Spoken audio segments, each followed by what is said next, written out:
Hey YouTube, I'm Bryce Stewart, and I'm going to tell you why my electric baseboard heater is worth $40,000.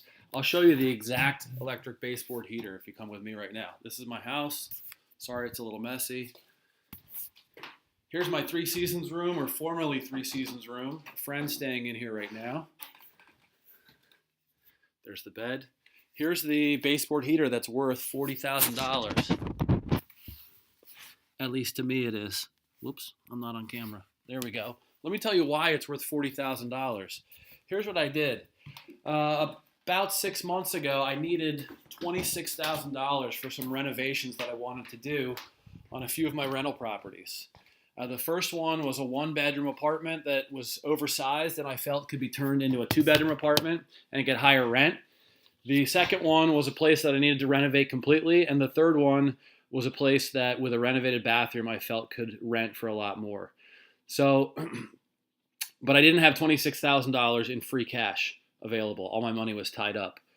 So I started thinking about it and I realized, well, wait a second, my Three Seasons room is not part of the listed square footage for my house.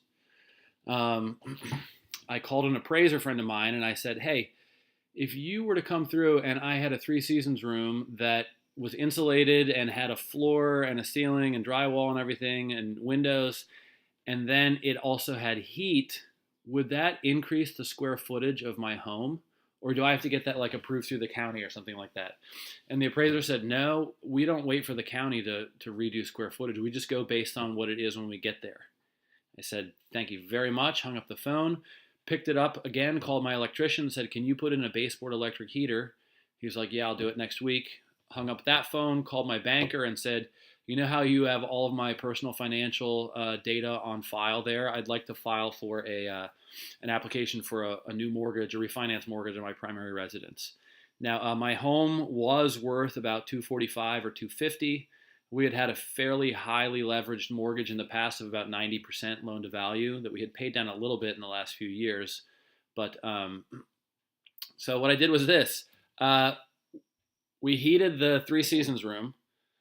I applied for the refinance mortgage. When the appraiser came out, the Three Seasons room added 150 square feet to the listed square footage of my house.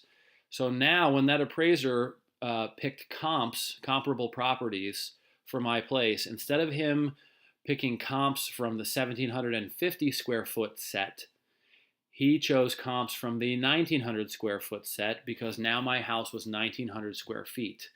Well, I knew that the 1,900 square foot set was going to be drawing higher values from which he'd be comparing.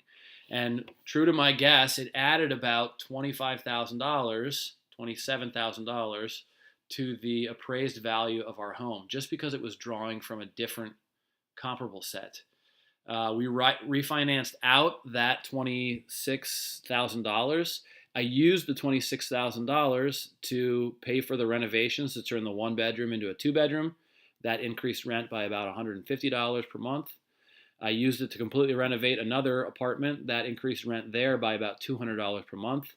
And the third apartment I mentioned, also the rent increased by about $200 per month. So my monthly rents went up about $550. That's $150 plus $200 plus $200, $550, which is $6,600 over the course of a year.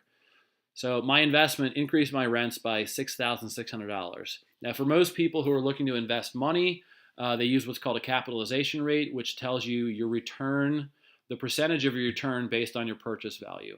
If I look at my equity gain in terms of a reverse capitalization, I'm making $6,600 more. At even a 10% capitalization rate, which is fairly conservative, that means I added about $66,000 of equity to my overall real estate portfolio. So using that baseboard, I added about $66,000. Now I also borrowed about $26,000. So in the aggregate, I increased my equity stake by about $66,000 from an investment perspective. I decreased my equity stake because I borrowed out $26,000 in the form of a new loan, but the differential is $40,000 in equity, in performing equity, equity that's bringing me increased rents, just because I put in a measly little baseboard electric heater. And that's how you use other people's money in investing in real estate. Thanks. Bye.